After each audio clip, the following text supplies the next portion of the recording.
I know the things that I won't compromise. And if that destroys my business, then that destroys my business.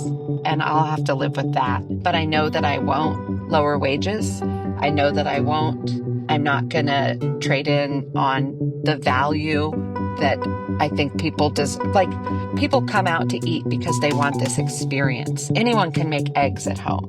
What they're coming for is to be part of this little tiny community that we've built there. Sometimes when I talk about diners, the person I'm talking to has to suppress an eye roll. With that in mind, bear with me, dear listener, while I say, I think there's something sacred about a good diner. About a server who greets you by name. About ordering the usual. About the conversation and clinking dishes and staccato chatter of the guys at the flat top. About a coffee cup that never goes below half full. About being called hun or sweetie or dear. About the fleeting but robust community that forms on vinyl booth seats every Saturday from 8 to 11 a.m. About a really good slice of pie.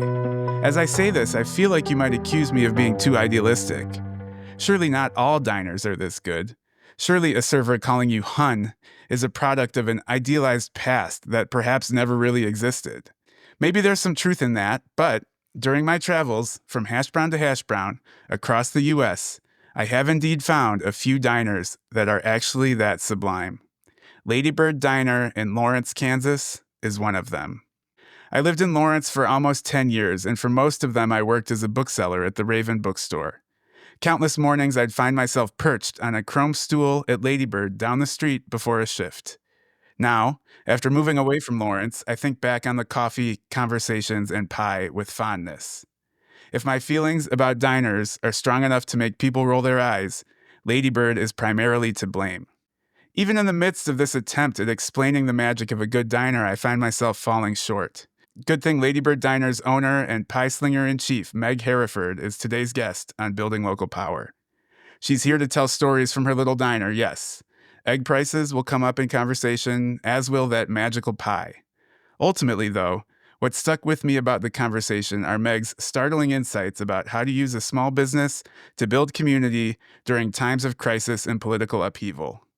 I think it's a great conversation. Enjoy listening to it, and let me know if you need a slice of pie or a cup of coffee to go.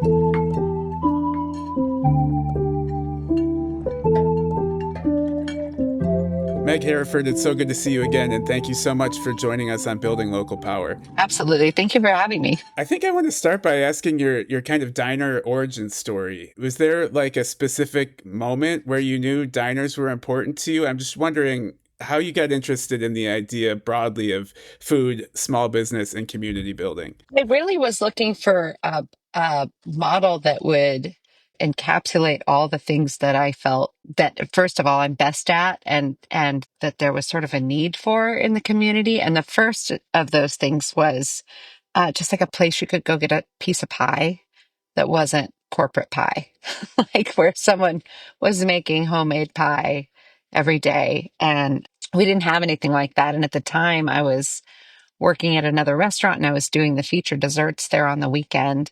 And I made pie one of those weekends at the request of the owner. And people just started lining up for it. They started calling to find out if they could come in and just get pie. And so that's kind of where everything sort of grew around that. That was the nucleus of everything. And I started looking at what other ways I communicate best. Just kind of scratch comfort food is at the top of that list. So that's where the diner kind of came from. And the design, the build out all was meant to mimic the places that I felt most comfortable as a kid. So those were like diner, small town diner feel, or, something about your weird aunt's house, something about your grandma's kitchen. And I just kind of brought all of that together into one space. Can you tell us about specifically one of those places you felt comfortable as a kid? There was a restaurant called Bricks in Oldsburg, Kansas that we used to go to for milkshakes. And it was kind of dark. It was not as bright as Ladybird is.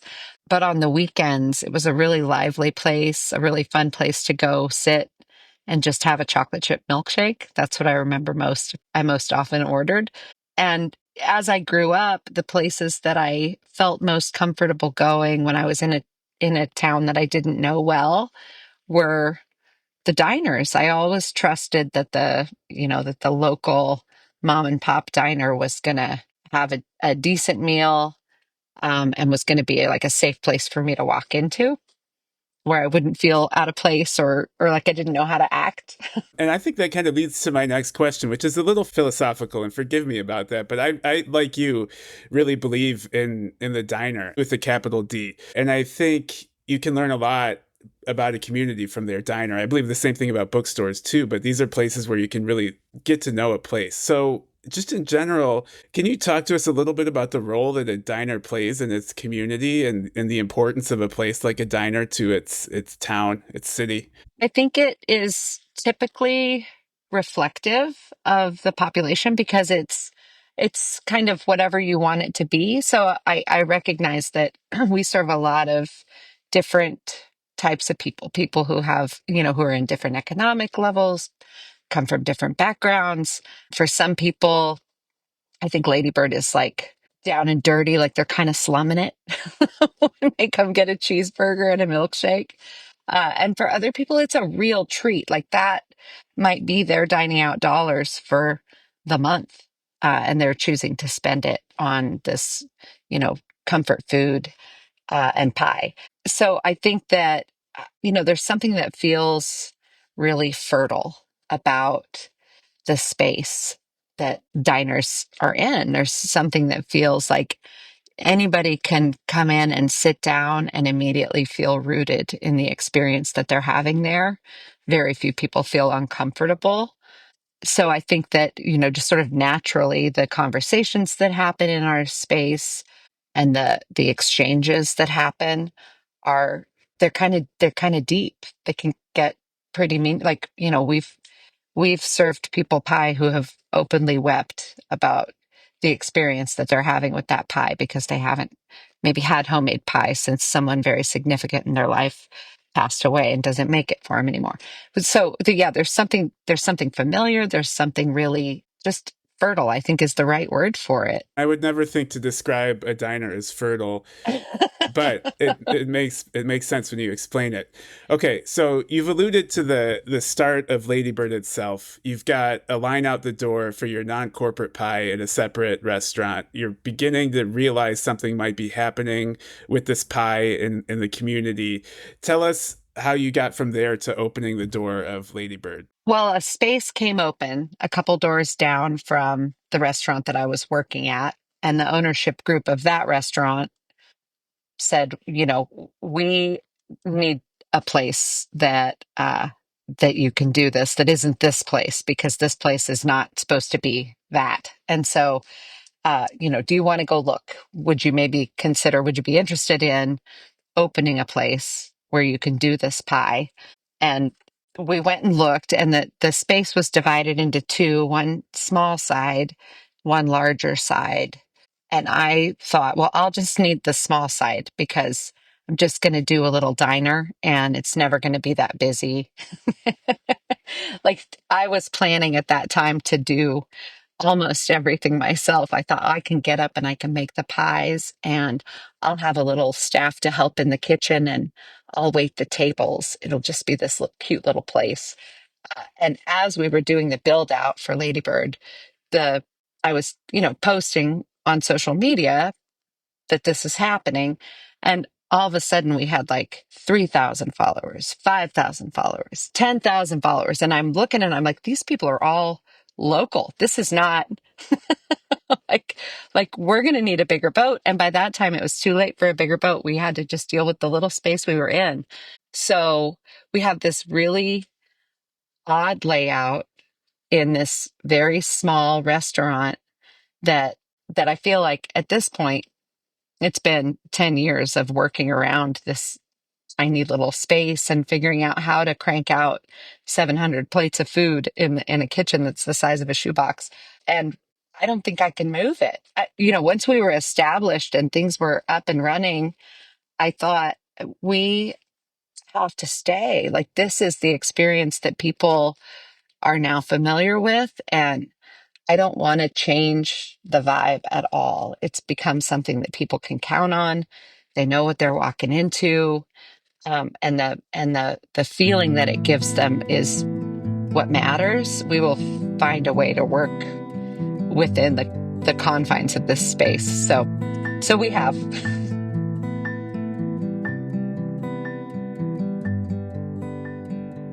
Funny to think you didn't think it was going to be that busy, having personally waited for 45 minutes outside on the sidewalk on a Saturday morning for a table. So I want to move it a little bit more into the Ladybird story itself. You know, as a former business owner in Lawrence and as a friend of yours, I intersect here a little bit. But in a way, because of what's happened over the last couple of years, I always think of Ladybird as kind of intersecting with the world in general, with broader socio-political issues. The last meal I ate before all the restaurants closed in Kansas was a Saturday morning at Ladybird. I remember the bottles of handmade hand sanitizer on the tables. I remember talking to you just about how scared we were about what was coming up. What happened to Ladybird during the height of the pandemic and how you navigated all of that? It's so wild to remember that day because I remember how busy we were. And there was a reporter who came in from the local newspaper who was doing a story on restaurants downtown to find out how they were coping with the decline in traffic that they were experiencing because people were starting to stay home. And he opened the door and was like, I mean, we were slammed. It was March 14th, so it was Pi Day. And we were trying so hard to sanitize things in between sitting tables, and it felt really out of control and really scary. And I decided at the end of that day that we were not going to, I might have even decided it while I was talking to you, that we were not going to reopen the next day. It was too much of a challenge to try to protect people while we were also trying to serve them and feed them.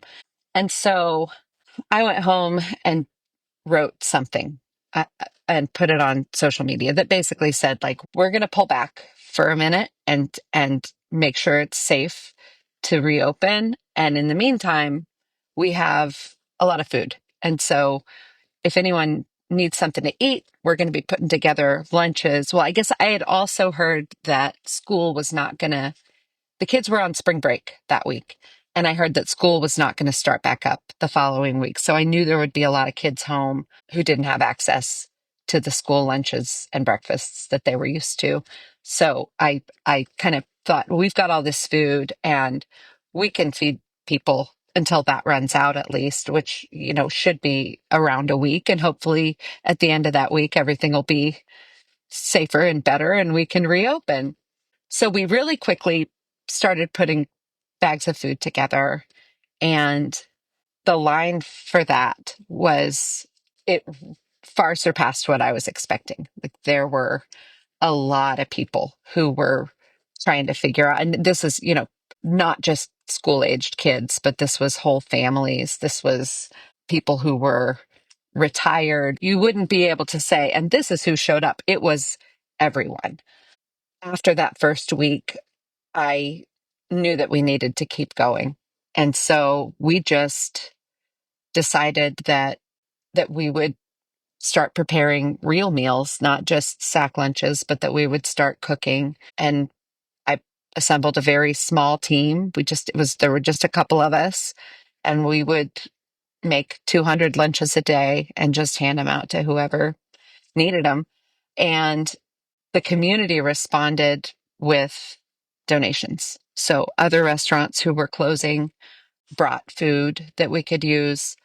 People who were just interested in helping out would bring $5 or $10, send us a check to turn into lunches. And so that continued for the entire summer. And then there was a point where we ran out, where I saw that we were going to run out of resources to provide lunches. And I had already, you know, given away everything that I had, and I had kind of run through the donations that people had given us, and we were still doing, you know, 200 a day, 200 a day, every day. And I kind of looked around at, you know, what else I had that I could sell because the need was still so great and there were still so many people out of work, and there was, this need that I think had previously been invisible on Main Street was filling out right before all of our eyes. Again, this was not just people who were unsheltered. This was lots of people who were food insecure, many for the first time. And so it it really felt like it was too great of a burden for the nonprofits to have to shoulder on their own. Like that was just a really unfair ask. And having this other, smaller little hub where we could just put together ready to eat meals every day made things just just took the tiniest bit of edge off of folks that were working really, really hard at the local food pantries to try to meet all the needs. So that was when I had the idea that, maybe I could collect all of these stories that I'd been writing. And, Ladybird had been a place where people knew they could come get something to eat if they didn't have any money for years. So I had documented some of that. Like I had written about that and about that experience of running a small business that kind of bent some of the rules of capitalism and how I viewed the role of community in the health and the success of my business, and how I viewed my responsibility to promote the health of my community and to shoulder some of the burden that typically has been assigned to nonprofits. So that's when I called you. I called you and I said, how do I write a book? How do I because I need it fast. And you were like, yeah, we can, and you kind of laid it out for me. And I was like, I got 3 weeks. I have 3 weeks to do this. And we got it done. Like it was amazing how it came together that with the help of you and the team at the Raven and the press at KU that came through and said that they would do the printing at their cost.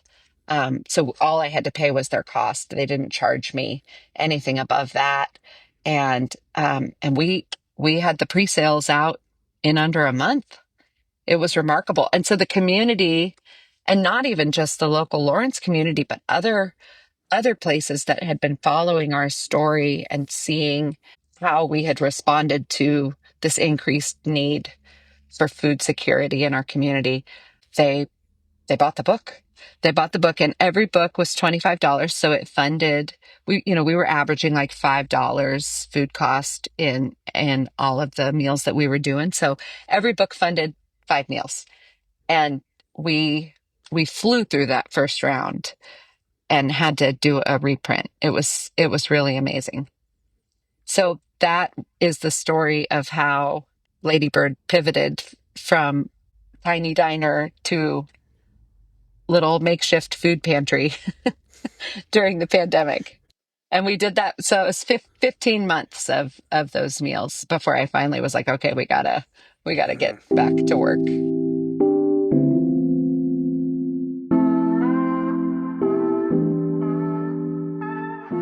Well, thanks for sharing that story. And from my angle, it was just a really powerful thing that happened, and to watch you do that, and to be able to help in my small way.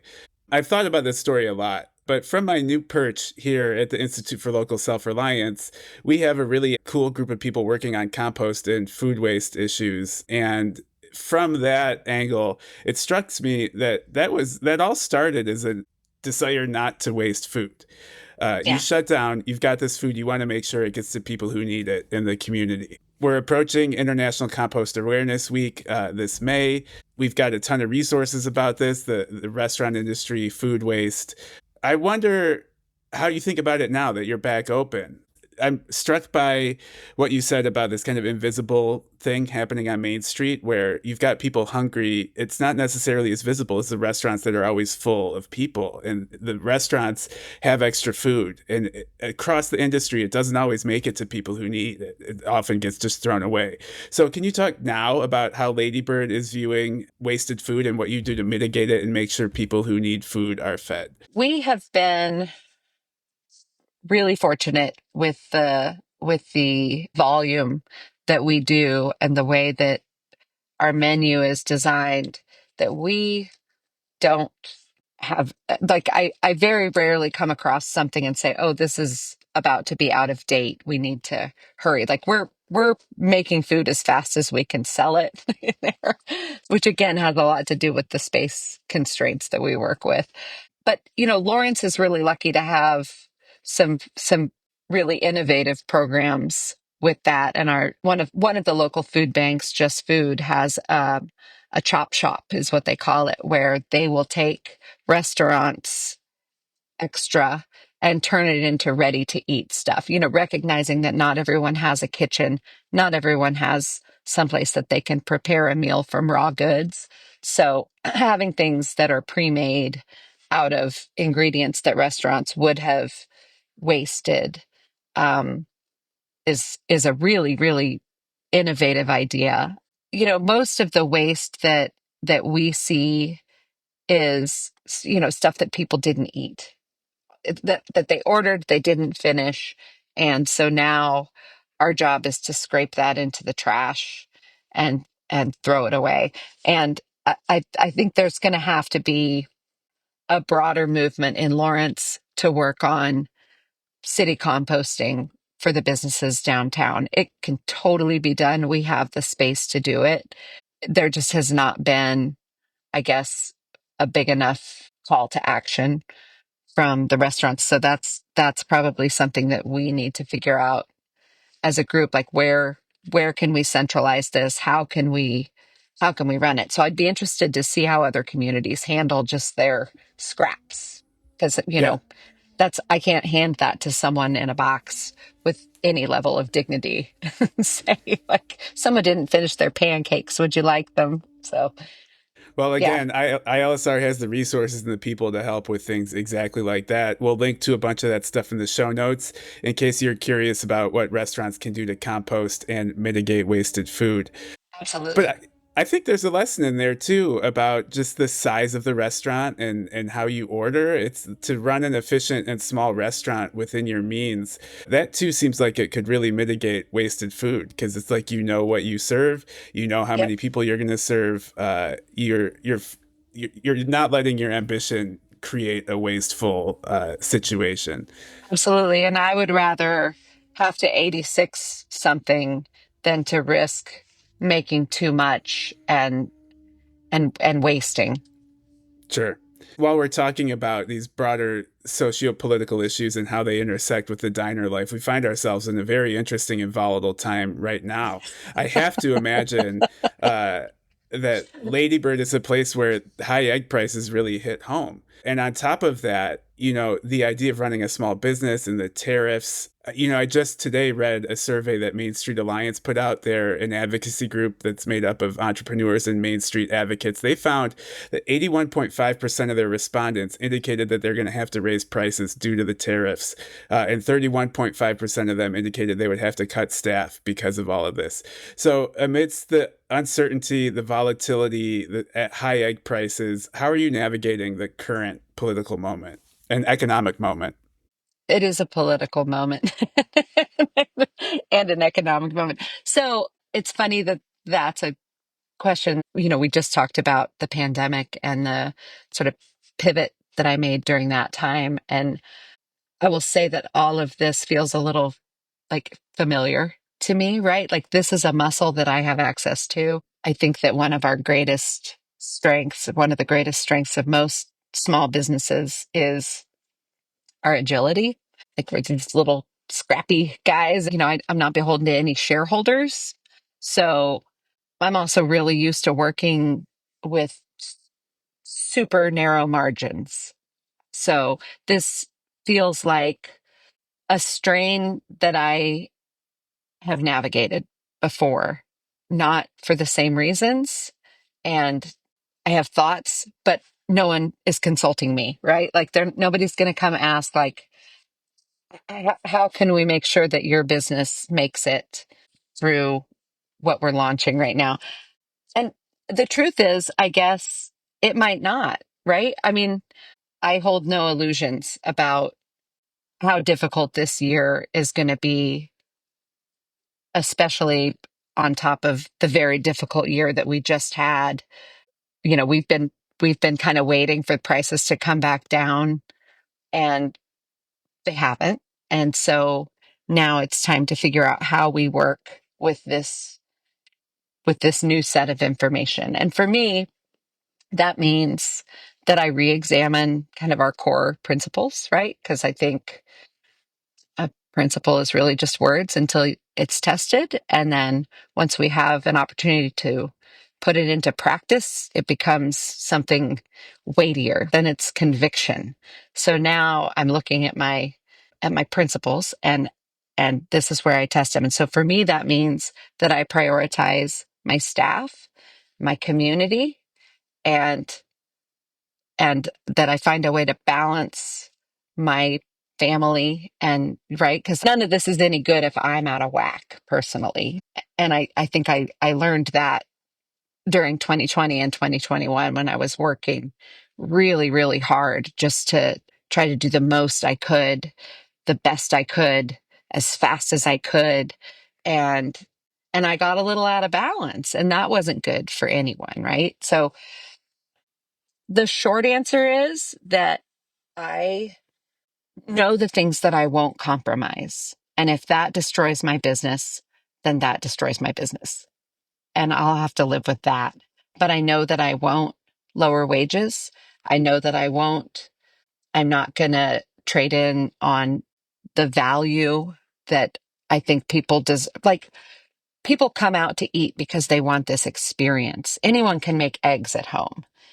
What they're coming for is to be part of this little tiny community that we've built there, to watch the show, to see the dance that happens in a very small, very busy restaurant. I'm not going to compromise the quality of the ingredients that I'm using, and I'm not going to compromise the quality of experience that my guests should have. I know that I think that we probably will not raise prices. We haven't. I I really want folks to be able to count on their weekly lunch or their monthly brunch that they treat themselves to. So I think narrowing the menu and just kind of redefining our focus onto the things that we do best and fastest, and the things that people count on, is probably what will get us through this year.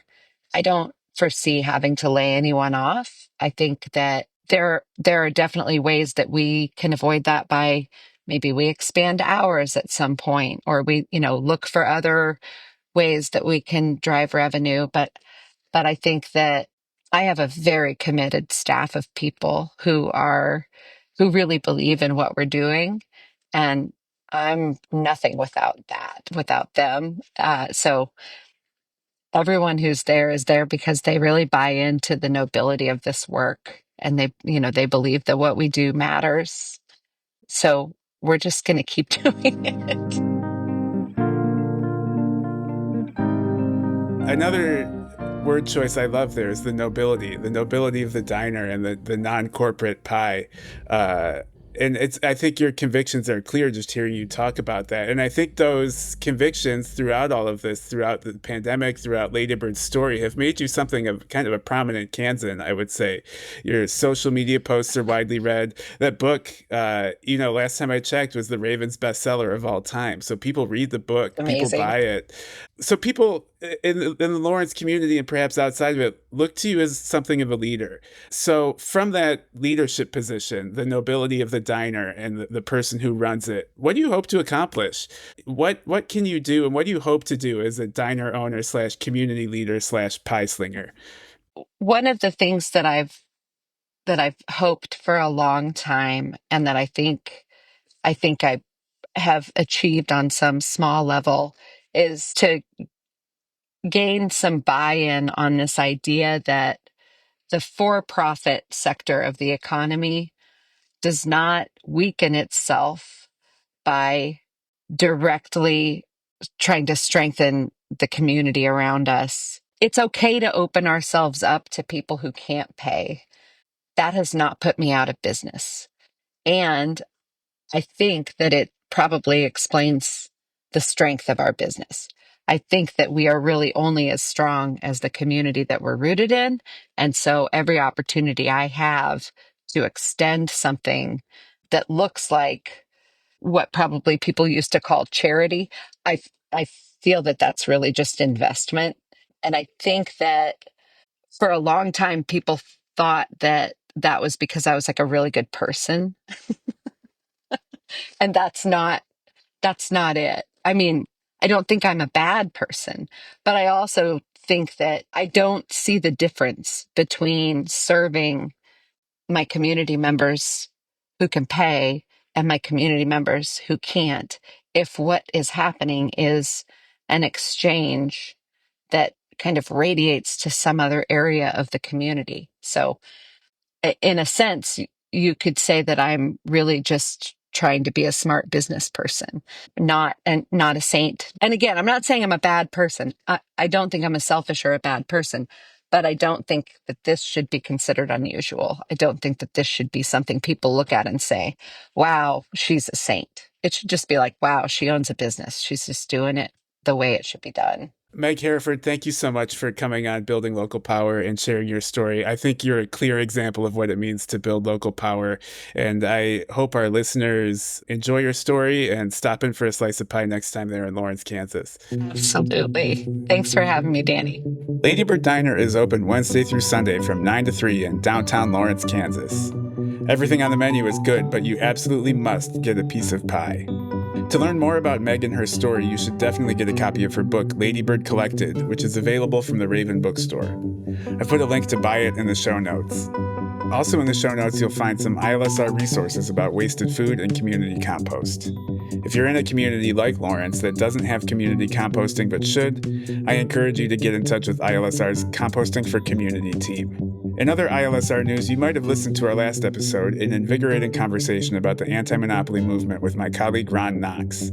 On that episode, he mentioned his new zine, Resist Monopolies: How to Fight Corporate Control and Support an Economy That Matters. As of today, Resist Monopolies is officially available from Microcosm Publishing. I've put a link in the show notes to buy this essential little book. If you're interested in copies for your organization or group, send us an email at buildinglocalpower@ilsr.org. Here at Building Local Power, we'd love to invite you, our listeners, into the conversation.